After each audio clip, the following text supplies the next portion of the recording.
Hello friends, आप में से सभी ने कभी ना कभी तो एंटीबायोटिक का यूज़ किया ही होगा। दोस्तों, ये एंटीबायोटिक्स हमारे शरीर में काम कैसे करते हैं और आखिर डॉक्टर इसको प्रिस्क्राइब क्यों करते हैं? जब आपको बीमार होते हो तो एंटीबायोटिक्स की ज़रूरत क्यों पड़ती है? कभी आपने ये सोचा है? और आपके डॉक्टर्स कौन से बेसिस पे कौन सा एंटीबायोटिक चुनते हैं? तो ये सब बातें आज हम इसके बारे में करेंगे, डिटेल से जानेंगे कि एंटीबायोटिक्स का हमारे डिज़ीज़ को भगाने में क्या रोल है। और आजकल जो बहुत ही ज़्यादा मात्रा में एंटीबायोटिक्स यूज़ हो रहे हैं, तो क्या उसका कोई फ़ायदा है या फिर आपके शरीर के लिए उसका कोई नुकसान है? तो आइए दोस्तों, आज हम इन्हीं सभी बातों पे बात करेंगे और आपको डिटेल से बताएंगे कि एंटीबायोटिक्स हमारे शरीर को कैसे ठीक करते हैं और साथ ही साथ इसका ज़्यादा यूज़ करने से कौन से नुकसान हो सकते हैं। तो आइए दोस्तों, शुरू करते हैं। शुरू करने से पहले मैं रिक्वेस्ट करूंगा, अगर आप हमारे चैनल पे नए हैं तो प्लीज़ हमारे चैनल को ज़रूर सब्सक्राइब कर दीजिए और साथ ही साथ अगर ये वीडियो आपको अच्छी लगे तो लाइक एंड शेयर भी ज़रूर कीजिए। तो आइए दोस्तों, आगे बढ़ते हैं। दोस्तों, फर्स्टली क्वेश्चन आता है कि एंटीबायोटिक्स आखिर है क्या? एंटीबायोटिक्स एक ऐसा केमिकल पदार्थ है या फिर कहें तो ऐसी दवाई है जो आपकी बॉडी में एंटर हुए बैक्टीरिया को ख़त्म करने का काम करता है। आप जब भी बीमार पड़ते हो तो कोई ना कोई बैक्टीरिया, कोई ना कोई फंगस या फिर कोई ना कोई वायरस उसके लिए जो है वो जिम्मेवार होता है। तो जब ये बैक्टीरिया आपकी बॉडी में एंटर होता है तो आपकी बॉडी में मल्टीप्लाई करता है। मल्टीप्लाई होने के बाद ये आपकी बॉडी के सिस्टम्स को अटैक करता है। सिस्टम कोई भी हो सकता है, वो चाहे आपका रेस्पिरेटरी सिस्टम हो, चाहे जीआईटी हो, चाहे यूरिनरी सिस्टम हो। तो इन सभी जगह पर जाकर ये मल्टीप्लिकेशन कर सकता है और साथ ही साथ यहाँ पे उसके बाद आपको किसी बीमारी के लक्षण मिलते हैं। तो जब ये बैक्टीरिया आपकी बॉडी में ज़्यादा बढ़ जाते हैं तो वो इन्फेक्शन के रूप में हमारे सामने आती है। तो जब वो इन्फेक्शन हमारे सामने आती है तो फिर हम उस इन्फेक्शन को डिटेक्ट करके तो इस एंटीबायोटिक का यूज़ करते हैं। और ये एक एंटीबायोटिक ऐसे होते हैं, एंटीबायोटिक्स के भी दो कैटेगरीज हैं, जो बैक्टीरिया की ग्रोथ को सिर्फ रोके, कम ना करे, सिर्फ रोक दे थोड़े टाइम के लिए, उसको बैक्टीरियोस्टैटिक कहते हैं। और अगर वो बैक्टीरियोसिडल उसको कहते हैं जो बैक्टीरियाज को किल करते हैं। तो आपका डॉक्टर आपको प्रिस्क्राइब करता है एंटीबायोटिक्स और एंटीबायोटिक्स का कोर्स करने को कहता है। इस एंटीबायोटिक के कोर्स करने से क्या होता है, आपकी बॉडी में जो भी बैक्टीरियाज होते हैं वो किल हो जाते हैं और आप फिर से अच्छे हो जाते हो। तो ये सब कॉन्सेप्ट था आपके एंटीबायोटिक्स का ज़रूरत का और एंटीबायोटिक्स के काम करने के तरीके का। तो अब डॉक्टर्स ने सभी स्टडीज़ की होती हैं कौन से सिस्टम के लिए कौन सा एंटीबायोटिक बेटर होता है और किस किस जो है रेंज के लिए, किस इन्फेक्शन की रेंज के लिए कितना स्ट्रॉन्ग एंटीबायोटिक या कितना नॉर्मल एंटीबायोटिक आपके लिए यूज़ करना है। पर दोस्तों, इस एंटीबायोटिक्स की रेस में जो डॉक्टर्स कुछ डॉक्टर्स कहूँगा, सभी डॉक्टर्स नहीं, कुछ डॉक्टर्स गलती करते हैं कि वो एंटीबायोटिक्स की रेंज जो है वो बहुत ज़्यादा तेज़ यूज़ करने लगते हैं, जिसके कारण हमारी बॉडी में एंटीबायोटिक्स के अगेंस्ट रेजिस्टेंस जो है वो पैदा हो रही है। जो बैक्टीरिया हैं वो टाइम के साथ थोड़े से सियाने हो रहे हैं, वो इन जो एंटीबायोटिक्स हैं उनके साथ लड़ने का तरीका ढूंढ रहे हैं।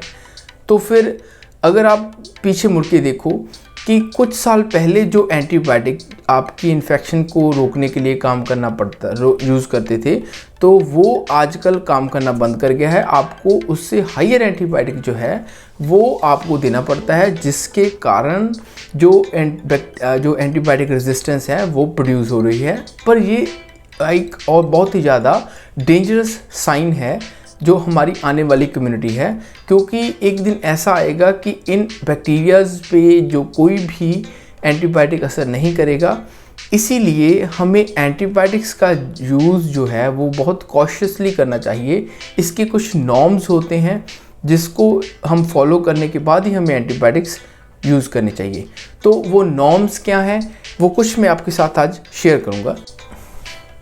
दोस्तों, एंटीबायोटिक्स को यूज़ करने के नॉर्म्स यानी कि कुछ नियम हैं पहला नियम जो है वो है राइट चॉइस ऑफ एंटीबायोटिक। वो आपका डॉक्टर चूज़ करेगा कि आपको कौन सा एंटीबायोटिक जो है वो कितनी डोज में देना है और कितने दिनों के लिए देना है। अब कई बार डॉक्टर्स इन्फेक्शन को जल्दी ख़त्म करने के लिए हाइयर डोज ऑफ एंटीबायोटिक दे देते हैं और हाई अमाउंट ऑफ एंटीबायोटिक देने के कारण वो जो बैक्टीरियल रेजिस्टेंस है, जो हमारी एंटीबायोटिक रेजिस्टेंस है, वो प्रोड्यूस हो जाती है। या फिर ज़्यादा हाई डोज यूज़ करने के कारण पेशेंट जो है वो उसके साथ कंप्लायंस नहीं कर पाता या फिर पेशेंट को वो एंटीबायोटिक डाइजेस्ट नहीं होते। तो ये था कि right dose and right amount. और उसके बाद बात आती है राइट टाइम की।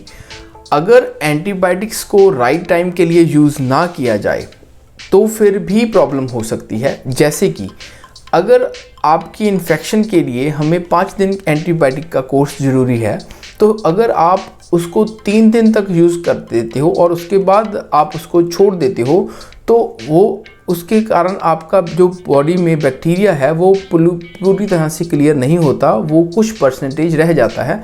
तो उस कुछ परसेंटेज बैक्टीरिया जो हैं वो उस एंटीबायोटिक के साथ जो फाइट करने का तरीका है वो सीख लेते हैं। तो आपकी बॉडी में अब वो एंटीबायोटिक रेजिस्टेंस प्रोड्यूस हो सकता है। तो नेक्स्ट टाइम अगर वो बैक्टीरिया ग्रोथ करेगा तो शायद वो वाला पहले वाला एंटीबायोटिक आपको असर ना करे या फिर आपके डॉक्टर को उसको लंबे टाइम तक देना पड़े। इन दोनों ही कंडीशंस में उस पेशेंट का नुकसान है। तो राइट टाइम, राइट डोज और राइट कोर्स, ये सब कुछ जो है वो आपको माइंड में रखना पड़ेगा।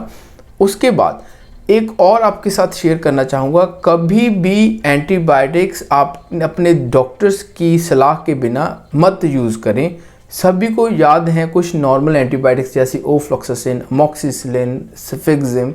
तो आपको ये नाम याद हैं और आपको मेडिसिन का भी पता है, पर आपको उसके ड्रग इंटरेक्शन और उसकी डोजेस कैसे फिक्स करनी है वो आपको नहीं पता। देखो, कुछ एंटीबायोटिक्स जो हैं वो जो नॉर्मल मेडिसिन होती हैं वो ओवर द काउंटर मेडिसिन कहती हैं, जैसे पैरासिटामोल है, आप खुद से ले सकते हो। पर जो एंटीबायोटिक्स होती हैं वो ओवर द काउंटर नहीं होती।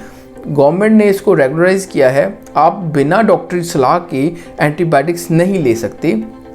इसके लिए जो डेजिग्नेटेड डॉक्टर्स हैं और साथ ही साथ जो इसको डिस्पेंस करते हैं वो भी रेगुलेटर जो हैं वो अच्छे स्टडी की, प्रॉपर क्वालिफिकेशन की होनी चाहिए, क्योंकि a little knowledge is always a dangerous thing. तो अब बात करते हैं दोस्तों कि मेरा इस वीडियो को बनाने का पर्पस क्या है, मैं आपको क्या जो एजुकेट करना चाहता हूँ। तो दोस्तों, मैं अपने बहुत से पेशेंट्स को बताता हूँ कि अगर आपको थोड़ा सा फीवर है या फिर आपको लगता है कि आपकी बॉडी थोड़ी सी अप टू मार्क नहीं है, सेटल नहीं है, आप अच्छे फील नहीं कर रहे, तो ये ज़रूरी नहीं है कि छोटी सी बात के लिए भी आपको एंटीबायोटिक स्टार्ट करनी पड़े। आजकल बहुत से ऐसे जो क्लिनिक्स हैं और बहुत से हॉस्पिटल्स हैं, कई वो अननेसेसरली आपको एंटीबायोटिक्स जो हैं वो प्रिस्क्राइब कर रहे हैं और वो भी बहुत सारी लंबी ड्यूरेशन के लिए। इसके कारण जो है वो एंटीबायोटिक रेजिस्टेंस जो है प्रोड्यूस हो रहा है और साथ ही साथ हमारी बॉडी पे भी इसके हार्मफुल इफेक्ट्स पड़ रहे हैं। तो कभी भी आप खुद से अपनी विल पावर को स्ट्रॉन्ग कीजिए और साथ ही साथ ये डिसाइड कीजिए कि आपको जो है वो एंटीबायोटिक्स की ज़रूरत है या नहीं है। अपने डॉक्टर के साथ इसकी बात को शेयर कीजिए कि क्या आपके डॉक्टर्स आपके लिए एंटीबायोटिक्स प्रिस्क्राइब कर रहे हैं उस मेडिसिन में, या फिर वो सिंपली आपको कुछ नॉर्मल मेडिसिन प्रिस्क्राइब कर रहे हैं एंटीबायोटिक्स के बिना। तो ये जानना आपका हक है कि आपको कौन सी मेडिसिन क्यों दी जा रही है। तो ये बात थी कि आप एजुकेट हो रहे हो। और दूसरा जो है वो कॉन्सेप्ट मेरा है सेल्फ हीलिंग का, वो मैं आपको खुद से शेयर कर रहा हूँ। जो मेरी स्टडी कह रही है कि हमें अपनी बॉडी को जो हील होने के लिए कुछ खुद से समय देना चाहिए। मेडिसिन तो एक ऐसा चीज़ है जो आपको बाहर से सपोर्ट करती है। अगर आपकी बॉडी को फीवर हो रहा है तो आप पैरासिटामोल ले लोगे, तो वो आपकी बॉडी को बाहर से सपोर्ट आप खुद से दे रहे हो, उसमें आपकी बॉडी का डिफेंस मैकेनिज्म जो है वो बिल्डअप नहीं हुआ। तो ये आज से आप अगर 50 साल 60 साल पहले चले जाओ तो एंटीबायोटिक्स इतनी नहीं थी, तो उस टाइम भी लोग ठीक हो रहे थे। तो क्यों हो रहे थे? क्योंकि लोगों का जो इम्यूनिटी सिस्टम है, वो डिफेंस मैकेनिज्म है, वो बहुत ही ज़्यादा स्ट्रॉन्ग था। तो लोग इतने ज़्यादा डिपेंडेंट नहीं थे एंटीबायोटिक्स पे। इसीलिए ये एंटीबायोटिक्स जो हैं वो हमारे शरीर को कमज़ोर भी कर दे रही हैं। इसीलिए अगर आप अपनी बॉडी की इम्यूनिटी को अच्छे खाने से, अच्छे अपने लाइफस्टाइल से और अपने अच्छे मेंटल स्टेटस से आप इसको हराने की कोशिश करोगे तो वो बीमारी ज़रूर आपसे, आपकी अच्छी हेल्थ के सामने हार जाएगी। आपको शायद एंटीबायोटिक्स की और ऐसी मेडिसिन की ज़रूरत ना पड़े। इसको हम सेल्फ हीलिंग पैटर्न या सेल्फ हीलिंग कंसेप्ट कह सकते हैं। और तो अगर हम इस वीडियो को सम अप करें तो दोस्तों, अगर मैं ब्रॉडली बात करूं तो एंटीबायोटिक्स की प्रिस्क्रिप्शन सही से करना तो आपके फिजिशियन के हाथ में ही है, पर ये जानना कि आप एंटीबायोटिक्स दे रहे हो और कितने दिनों के लिए दे रहे हो, ये जानना आपका हक है एज अ पेशेंट। तो आप जो भी एंटीबायोटिक खा रहे हो उसकी पूरी डिटेल्स और अपने डॉक्टर के साथ ज़रूर शेयर कीजिए। अगर आपके फिजिशियन अच्छे हैं, अगर आपके फैमिली फिजिशियन आपको अच्छे हैं तो वो डेफिनेटली आपको इसके बारे में अच्छे से समझाएंगे और आपको बताएंगे कि आपको कितने लेवल की इन्फेक्शन है और हम ये एंटीबायोटिक यूज़ कर रहे हैं। तो उम्मीद करते हैं ये आपको वीडियो अच्छी लगी होगी। इसमें मैंने खुद से अपने दिल की बात आपके साथ शेयर करने की कोशिश की, क्योंकि जो आजकल का ट्रेंड है वो एंटीबायोटिक्स डिपेंडेंट ट्रेंड चल रहा है। तो अगर मेरी ये वीडियो उस ट्रेंड को कुछ हद तक तोड़ने की या फिर उसको रोकने की जो किसमें कोई सक्षम हो तो मैं अपने आप को खुशनसीब मानूंगा। तो अभी मैं अपने दोस्तों को यही समझाऊंगा कि आप मेडिसिन पे इतना डिपेंडेंट ना रहें। तो ये थी वीडियो आज की एंटीबायोटिक्स के बारे में। उम्मीद करते हैं आपको ये वीडियो पसंद आई होगी। अगर ये वीडियो आपको पसंद आई तो प्लीज़ अपने दोस्तों और अपने फैमिली फ्रेंड्स के साथ इसको ज़रूर शेयर कीजिए, क्योंकि इसमें बहुत सी ऐसी इंपॉर्टेंट बातें हैं जो हर एक पर्सन को पता होनी चाहिए। तो ऐसी ही वीडियोज़ को देखने के लिए हमारे चैनल को सब्सक्राइब कर दीजिए और साथ ही साथ बेल आइकन को दबा दीजिए। धन्यवाद।